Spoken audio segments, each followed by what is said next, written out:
Good evening. I'm Ron Carr. It is my pleasure to be with you in this evening. We hope you enjoyed the meditation.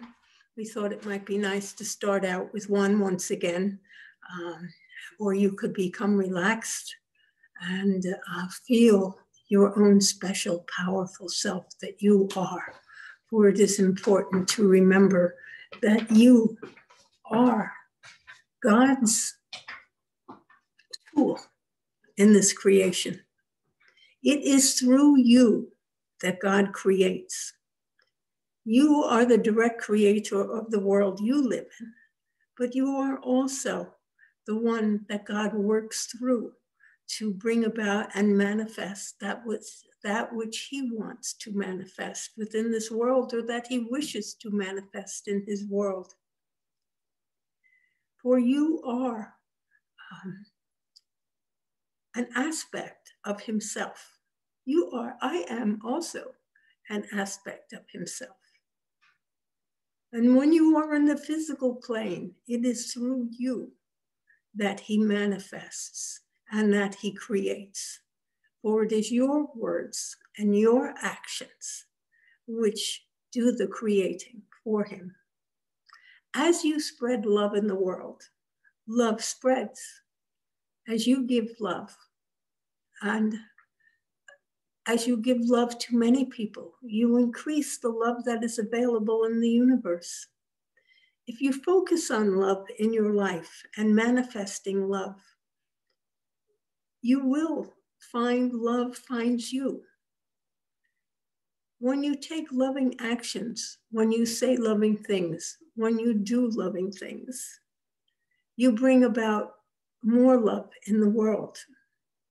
For love continues to be the creative element of the universe. You know, nothing gets accomplished without love. For love sees the possibilities. Love sees the ideas. And when you see the possibility of what can be created in your life, or what you can do in your own world, your own little world, through the influence that you happen to have among family members and friends, the things that you say, the things that you do, you can influence and inspire others to be more loving in their life. If you are loving, you will give love. And as a result of giving love to others, you will be well loved. You will have love coming to you for you to receive. And you will find that you live a life that is filled with loving relationships. And when you have that power of love within you, you can manifest things, anything you wish, because it is your love of your idea that gives you the energy, the will, the determination to create it.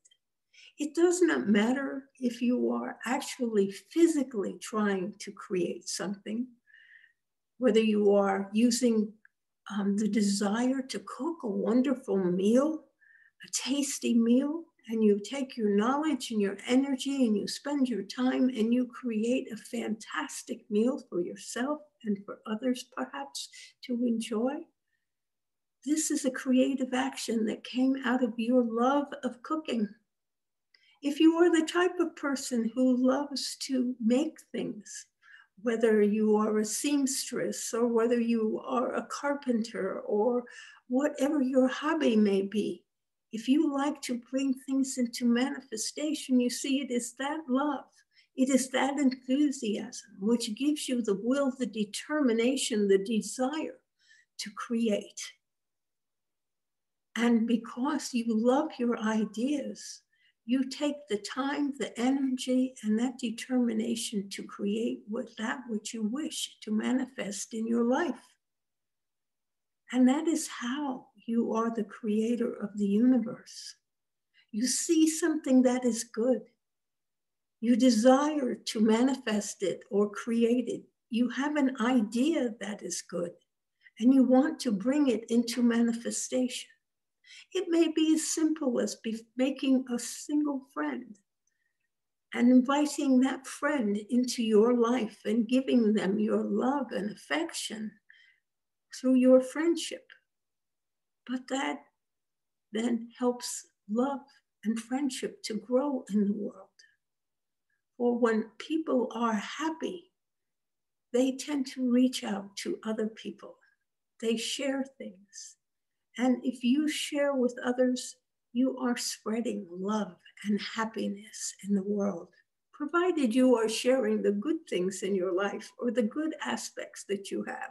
Because unfortunately, you know that you can share things that are not so good. If you're having a bad day, you may be sharing your anger or your frustration if you are not careful.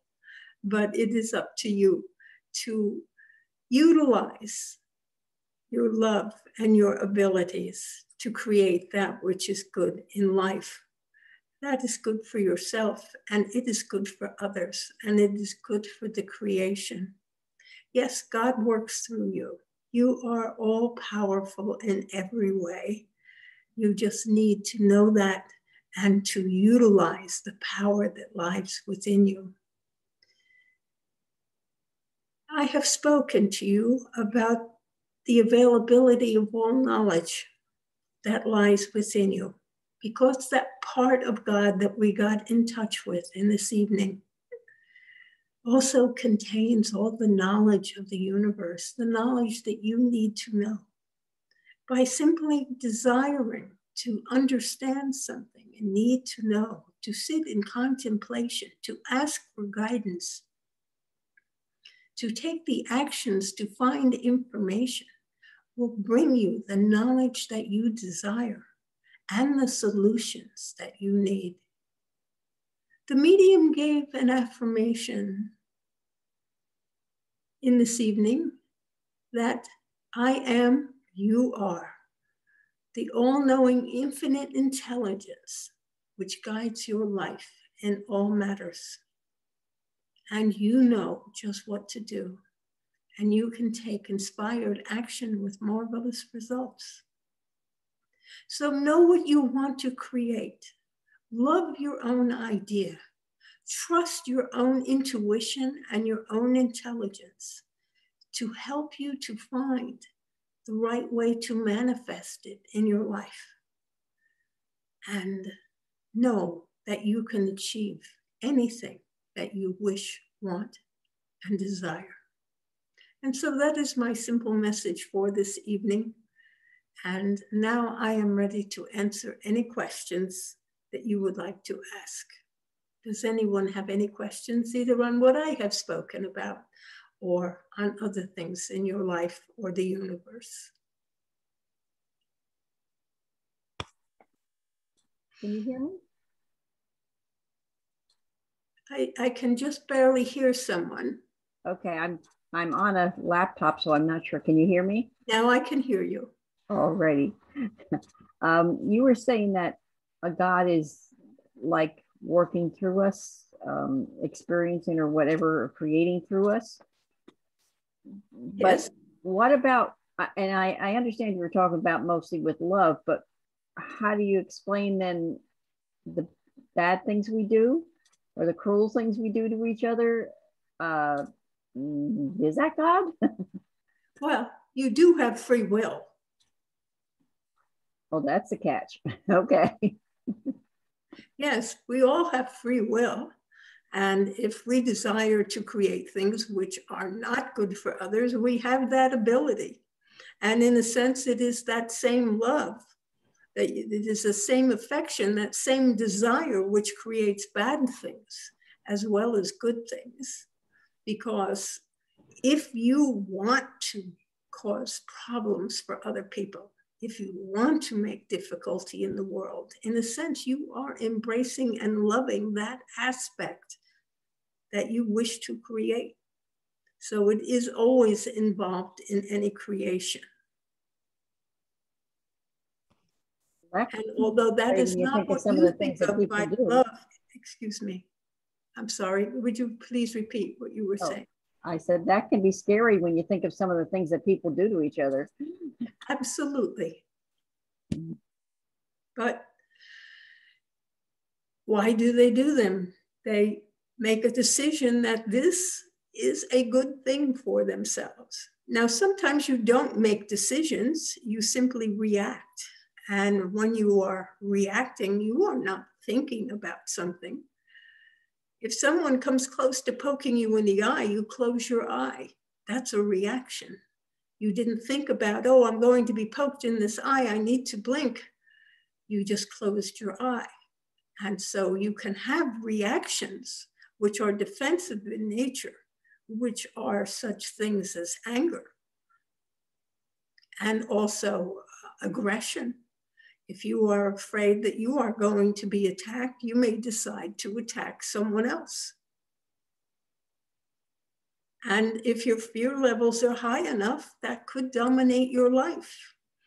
Then you have to find peace and harmony within yourself so you can overcome these things.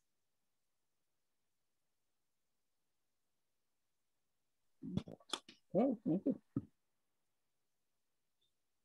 Are there other questions?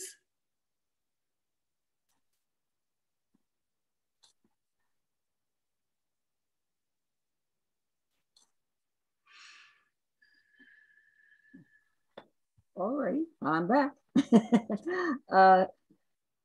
I was thinking you were saying that we are all powerful and all the knowledge is there that we need.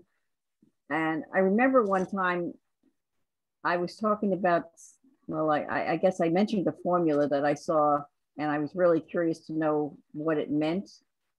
And you said, probably in this lifetime, I wouldn't need that knowledge.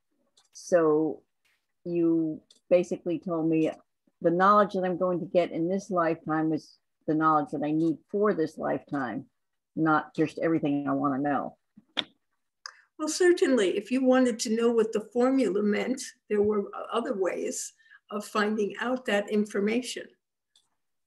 And then you could have fulfilled your desire to learn. I did not mean to infer to you that there were some things that you did not need to know, and that is why this knowledge did not come to you immediately, and why you did not know it already. You make choices in life, and you made choices when you were in school. And I do not know what kind of formula it was, but if it was a chemical formula or a metaphysical formula, it may be just that you did not study that type of information while you were in school. It was nuclear reaction, so I definitely didn't study it. I went to visit the place where they built the bombs.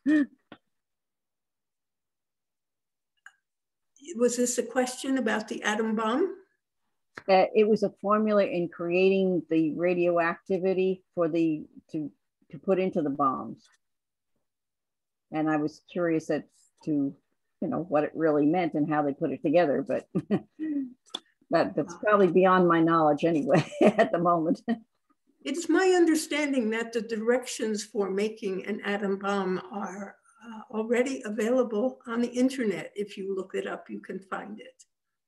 And yes, I did, but the formulas are still there, and I don't know what they mean because some of the symbols I have no clue what they're talking about. Well, that is because you did not take higher mathematics. You can always start that study to learn them. Mm-hmm. True. True, that I can. and since you chose not to study those things, it was not of interest to you way back when you were in school. And at this point in time, you probably do not really want to know enough for any reason to study what is necessary to learn to understand these things.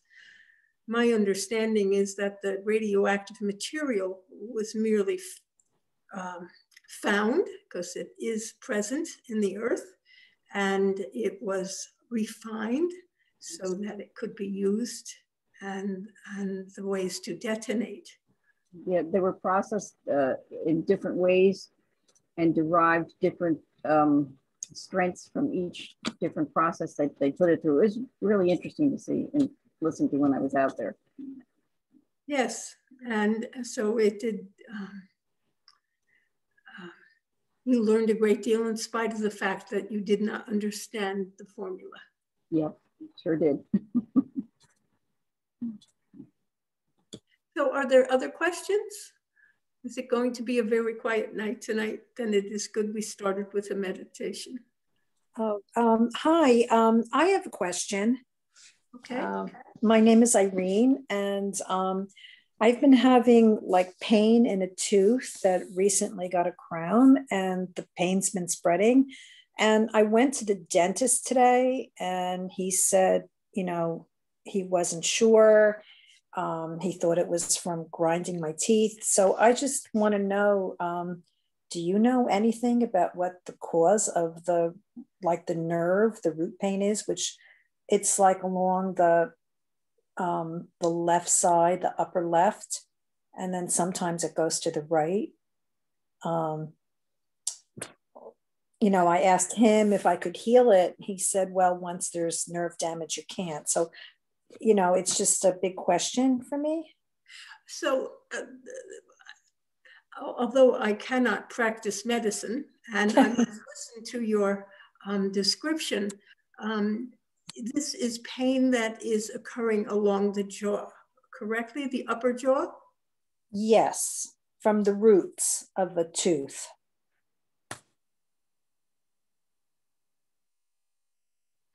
Well, several possibilities come to mind. And one would be that there is a slight problem perhaps with the crown itself, that perhaps it is a trifle bit high, or there is a bump in it or something like that, which is causing you to put more pressure on that tooth. And as a result, the pressure is causing difficulty with the nerve. So it is possible that is what the difficulty is, that there is something wrong with the crown that is not perfect. Your dentist may not be able to see that. And if he was the one who made the crown, he may be reluctant to see that. But it is possible that that is where it is coming from. He has suggested that perhaps you are grinding your teeth at night. It could be that you are clenching your jaw greatly, which at night while you sleep, there are many people that do this, and that can eventually cause pain in your teeth. I do not have a suggestion on how to pursue it. It is possible to see another type of physician, one that specializes in nerve pain, and he may be able to heal you on that. But it is very hard for me to say exactly where the source of your pain is coming from. Now, that being said, if we were to ask to speak to perhaps Dr. Benjamin, he would have, I can just give me a moment, please.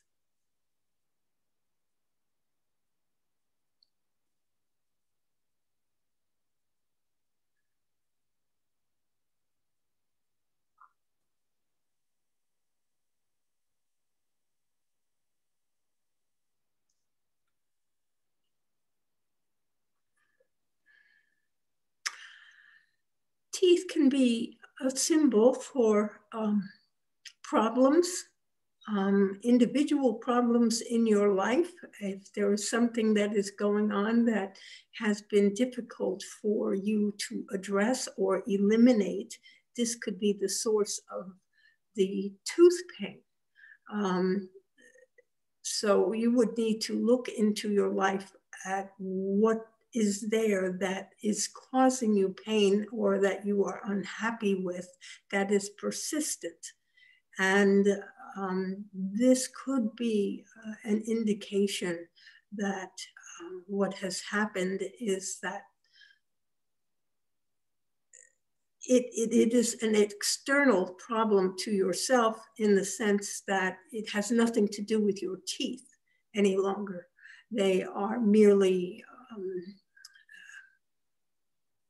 well, I'm not sure whether you are aware, but many illnesses and things, accidents which happen to the body, come about as a result of situations that are going on in your life that you are dealing with.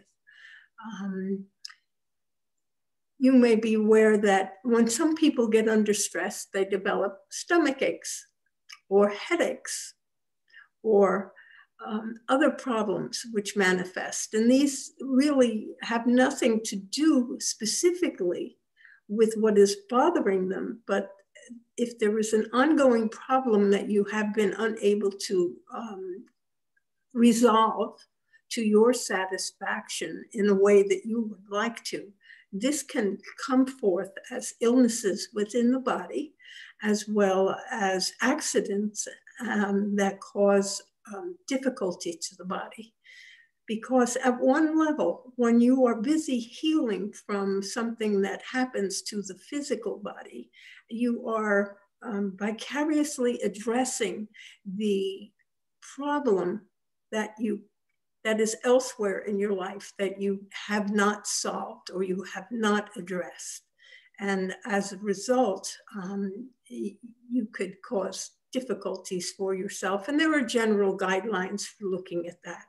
In general, things that happen to the right side of your body have to do with problems that are manifest in your life. Difficulties with the left side of your body, however, are subconscious problems that you probably cannot deal with because it's a problem with the subconscious mind and things that come from your deep past, or things you are unwilling to recognize by your conscious mind.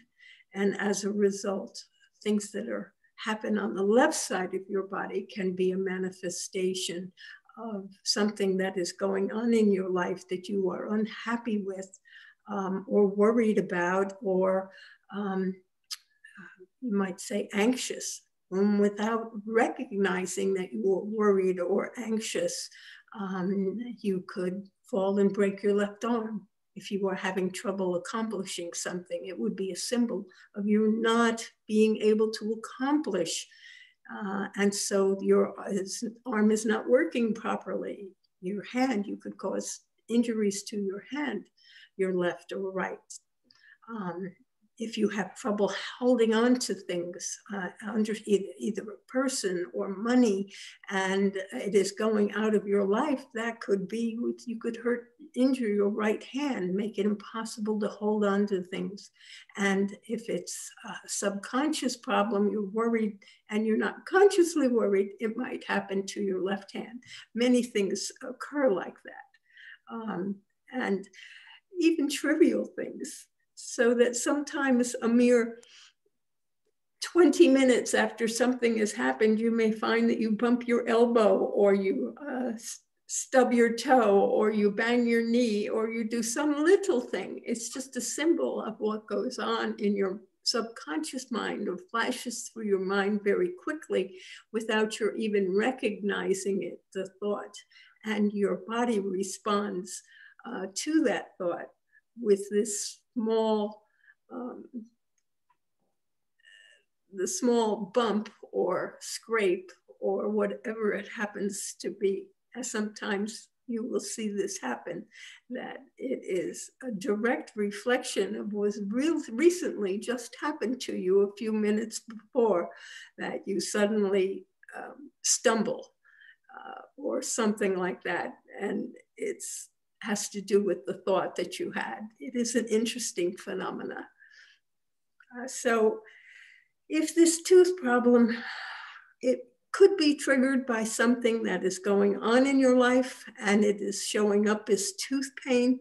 If it's something that problems in the mouth often have to do with the need to talk and express yourself, it is up to you to look at that to see if that is where it is coming from. And then sometimes talking or expressing yourself or taking an action that has to do with the problem makes your physical problem of your pain in your tooth go away.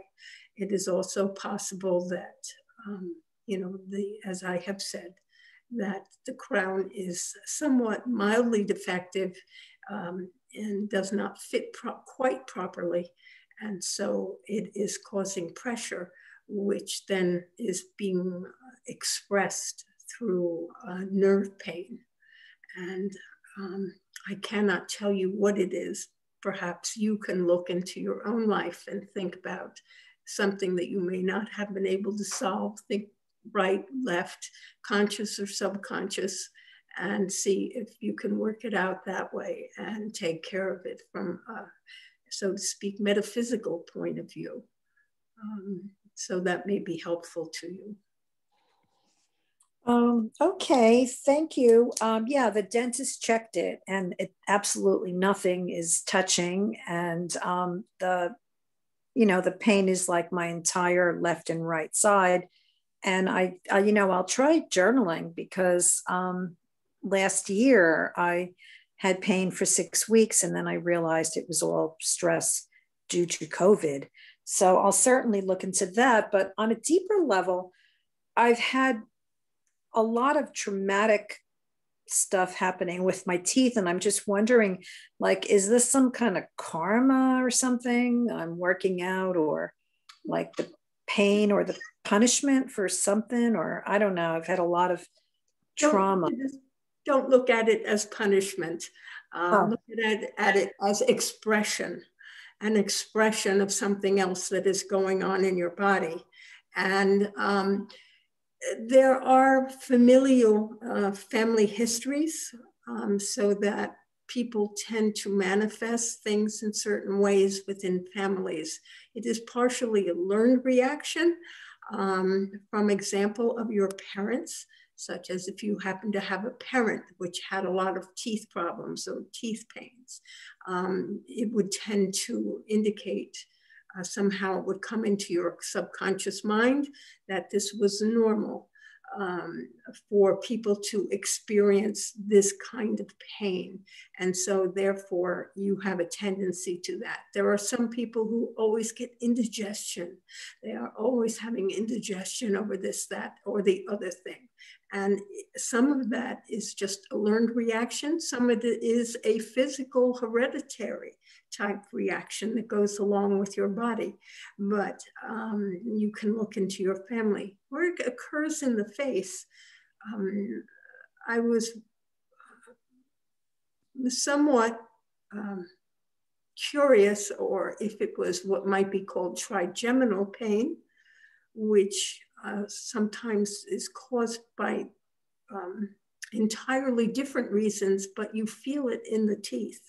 And it tends to be like all the teeth on one side of your face will ache, and you do not understand why. And it could be an inflammation of this particular nerve called the trigeminal nerve, which actually comes up the back of your neck and goes on each side and goes into the forehead, around the eye, and into the cheekbone, and then comes along the mouth. It is the one the dentist, when you are having work on your bottom teeth, and he puts the needle back into your mouth, into the hinge, and the whole side goes numb. He is numbing that piece of your trigeminal nerve.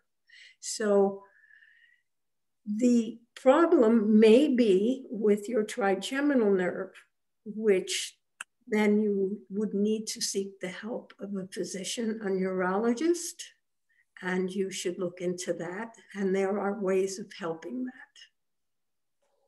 Okay, thank you very much. Yeah, because it does go to both sides occasionally. Like right now, it's on both sides. Well, okay, both sides at the same time. Yes. On your upper teeth are all hurting? Yeah. Yes. Well, it is possible then both nerves might be involved in that. But if in the past, when you did some journaling and you noticed that you were under a lot of stress, and that was the source of your nerve pain, that is also to be considered. And it is certainly within your power then to investigate that on your own before you try seeing other physicians. Okay, thank you. You're welcome. Are there other questions? Yes, I wanted to ask about contracts. Contracts? Do we ever understand in this lifetime why we chose contracts? Yes. Must we read? Ah, do you understand why you chose this person to be in a contract? Because So are you looking at this from the viewpoint of what are called sacred contracts? I believe so, yes. Yes. Is it possible to understand it? Yes, it can be, but usually if that is it's a karmic situation, and it might be helpful for you to visit a hypnotist who would regress you to find out specifically why you were having an issue with this particular person. Do you understand what I'm saying? Yes, I do. Because then he could look, you could find the information for yourself why why you are having this problem. And there is the viewpoint from the point of sacred contracts that this person has come into your life to be this irritant to yourself, or to be helpful to yourself, or to be loving to yourself, for the purpose that came out of a previous incarnation. So in that sense, you would be able to find out that and realize that not everything in a karmic situation is either good or bad.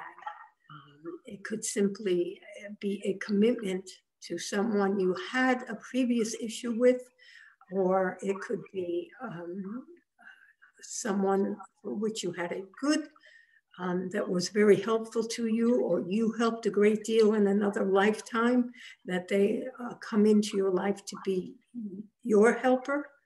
It could be that there is something unresolved between you and this person from a former lifetime. It is not always necessary to know and understand a contract, a sacred contract, and why you are together. It is simply to do the best that you can with it. If this person is an annoyance or irritable to you, it is for you to find the perception that enables you to not feel annoyed or frustrated or angry at this individual, and to move beyond that situation, to forgive, to let it go, whatever it is. So it's a learning point for yourself if you have someone that is constantly annoying or causing you an emotional problem in some way. That this was for your progress, so to speak, how to move beyond somebody that, or beyond something in such a way to still have peace in your life. And when you can do that, you will have mastered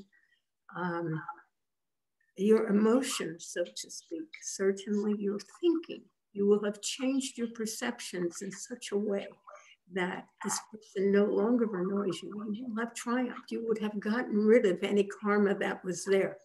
Knowing that you had karma does not eliminate it.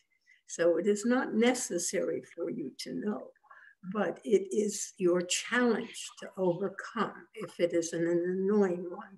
If it's a good one, that's great. Then we just welcome these people into our lives and we reciprocate to the highest, to our highest and best good. But overcoming a dislike or a frustration or an anger or an annoyance at someone else, this also is for your own good and your higher good.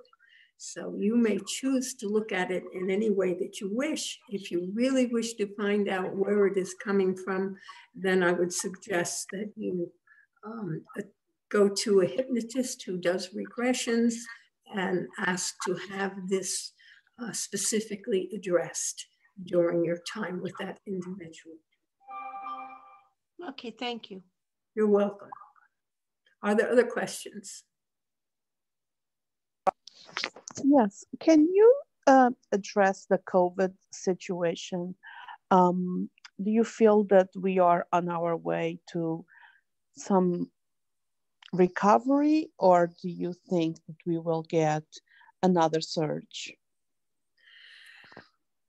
You are well on your way to another recovery. You see, they are currently looking at all the numbers of people who have partial vaccinations or who are fully vaccinated and are now expected to be immune to the COVID virus. Of course, for some reason, they don't say how many thousands or hundreds of thousands of people have already recovered from the virus and presumably have the same immunity as people who have been vaccinated and certainly have antibodies in their blood. So that these individuals, they don't give you that number. They told you how many died and how many new cases have been brought into the hospitals and are very good at this, but they don't say that how many hundreds of thousands of people have had the virus, recovered, and are no longer likely to come down with it again. They are as immune as people who have been vaccinated, and maybe even more immune because they have already fought out that virus, and it is the nature of your immunity system, your health system in your body, for you to be aware of things that you have had already and to have a response if you again invaded by those same types of antibodies. In other words, it's recognized, oh, here it is again, and now we are going to marshal our army and we are going to get rid of it. And so that is what your immune system does.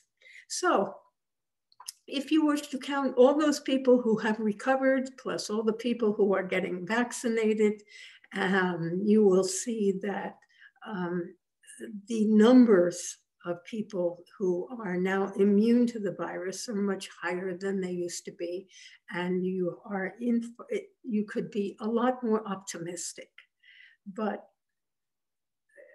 it is the way of the news media, as well as sometimes governments, to try to, and parents, let's think of it that way. Parents tell their children what could possibly happen to them if they disobey the rules. And so this is what we are talking about. And we are also speaking of the fact that the news media do like sad stories, breaking news. They do not talk as much about the good news that goes on. People are not as interested in hearing about the good things that have happened to people as they are at vicariously experiencing people's problems and difficulties or the bad things that happen.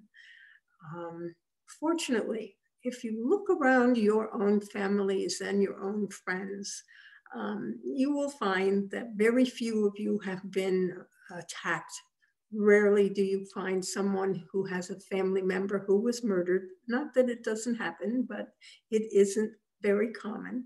And many communities will see nothing terrible happening in their communities, but you certainly read about them in the newspaper because they will write about them and talk about them on the television because it is exciting in its own way to discuss the tragedies of people.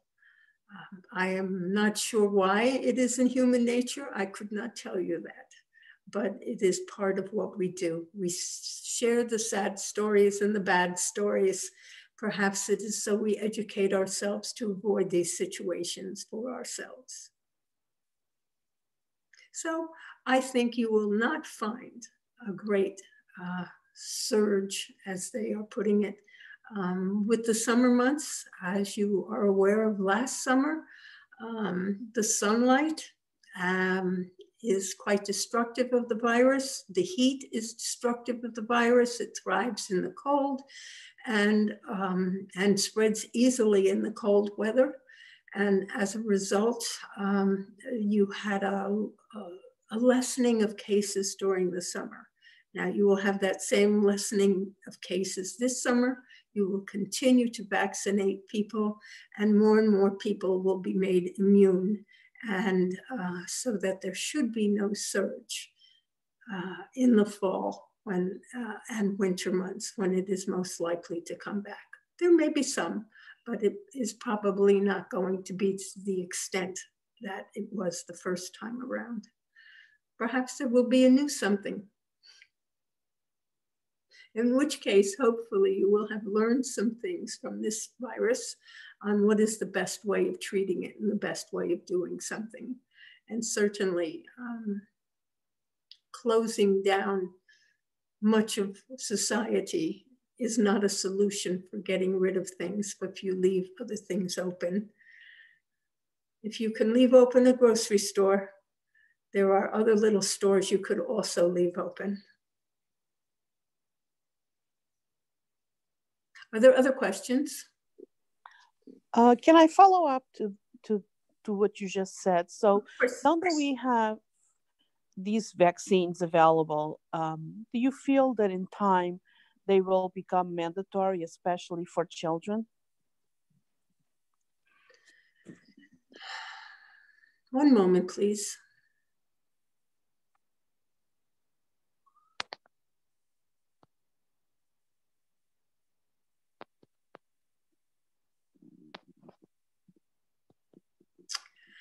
There is that possibility, but as children have not been greatly affected, it is unlikely. That is why they are saying it is okay to open the schools, because the children do not spread it as much. Until a variant might arise that might attack children, it is unlikely to happen. If it begins to start slaying your children start coming down with it in large numbers, so that you have epidemics similar to the polio epidemic, similar to the measles epidemics that used to last and caused quite a number of deaths among children, then you will find that, yes, it will become mandatory for inoculation for the vaccine, but that is not likely to happen anytime soon. It may come about, but it is not likely to happen in the next year or two. Thank you. You're welcome. Do you feel that one vaccine is better than another, the 2 shots versus 1 shot?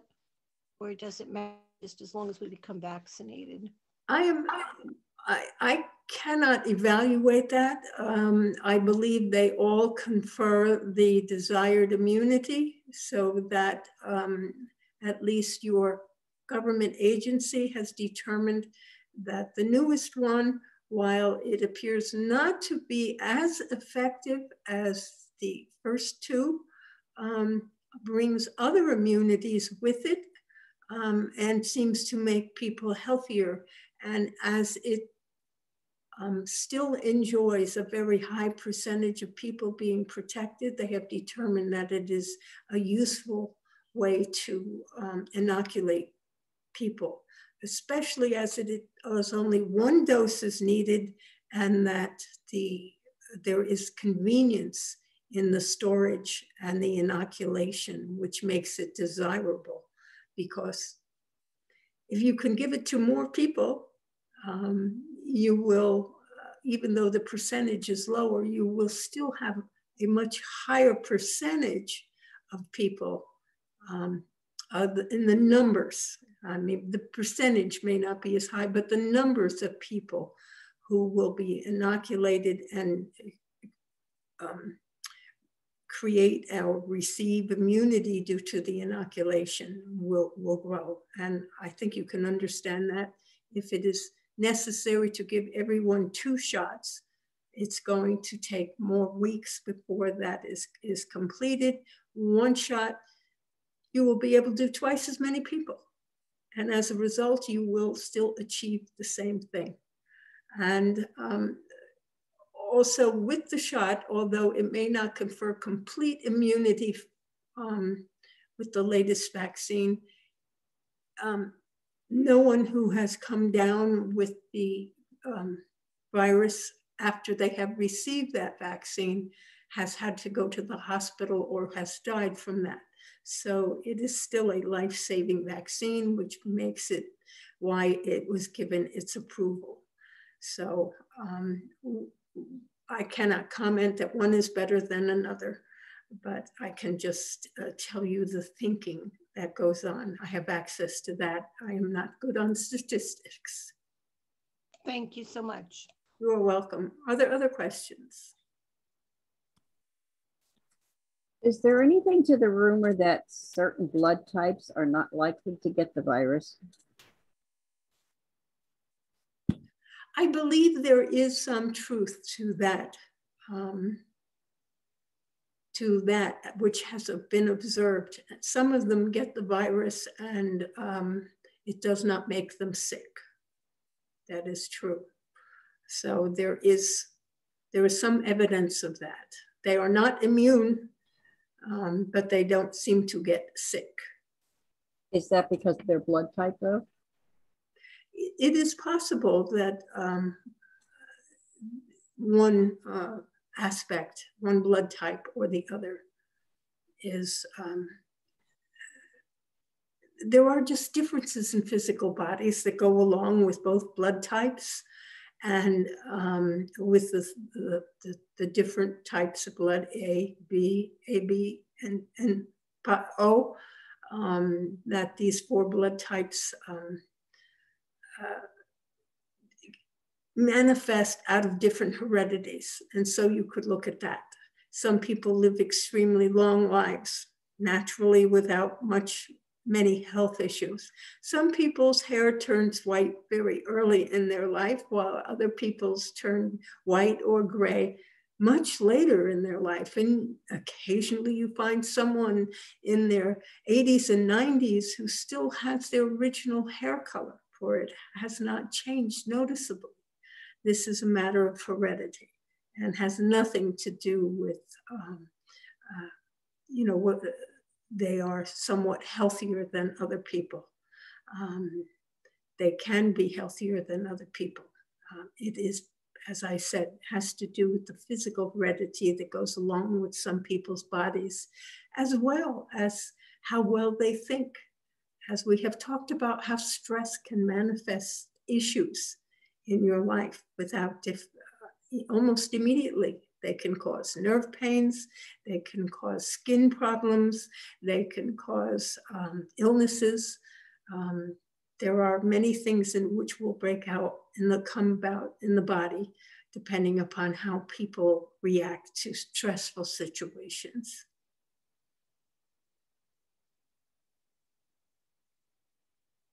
Are there other questions?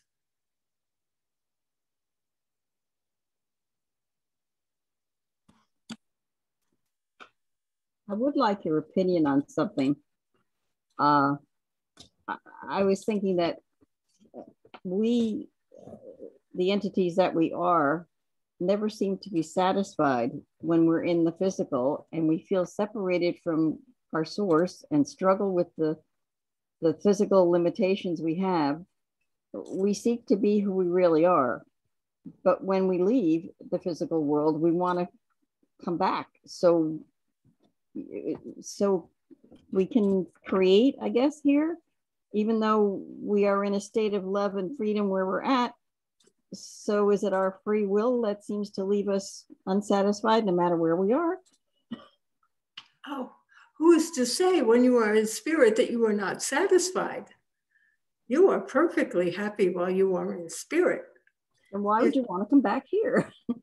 Because it is the opportunity to create. It is our self-manifestation. It is the way in which we can demonstrate that we are most like the God who has created us. The urge to create is very strong, and it does not mean that we are unhappy. It just means that we desire to come back and are willing. Let us put it this way. We are all very optimistic, when we decide that we would like to incarnate and have this opportunity to create a life. It is our opportunity. Isn't it an opportunity? And we will either do a great job, or maybe a mediocre job, or maybe a terrible job, but it is our opportunity. You don't see a painter completing a masterpiece and saying, that's it, I'm never going to paint again. Yeah, there is an urge within him. He's going to take his paintbrush and put it to his canvas and create perhaps another masterpiece. Maybe not as good as the last one. Maybe it's better, maybe not. Maybe he'll want to throw it away or paint over it at some point in time. But the urge to create continues to be there. And the same is true with the writer. The writer who has written novels, he's ready to write another one shortly after he finishes one. He may take a break, but he's creative. And this is the way he creates, through writing novels. The painter paints, the sculptor sculpts. It is what the musician, he creates music, whether he is playing other people's music or whether he is creating his own. It is the method of creation. It is the urge to create that is inborn in all men. And it is the urge to create that is within God. After all, there was nothing, there was only God. And God created everything that is. And some say he still creates, but we will not discuss that. It is the creation. And when you say you are unhappy here, I'm sure you can look at parts of your life and see many things that were good for a short time. Perhaps you became discontented with some things, wanted to change other things. Needed to change other things, decided you made a bad decision. It does not matter what it was. If you bought the wrong car, you want to buy a new one. This world that you inhabit at this point in time, while you are in the physical, is still your medium. It is the way of creating life. And not everyone is unhappy in their lives. They may create great happiness for themselves. And so they may look upon a new incarnation as just another opportunity to create and to have a good life in the physical with perhaps old friends or new friends. So your perception that this life is a veil of tears is an expression, is not unique to yourself, but it is not true for everyone either.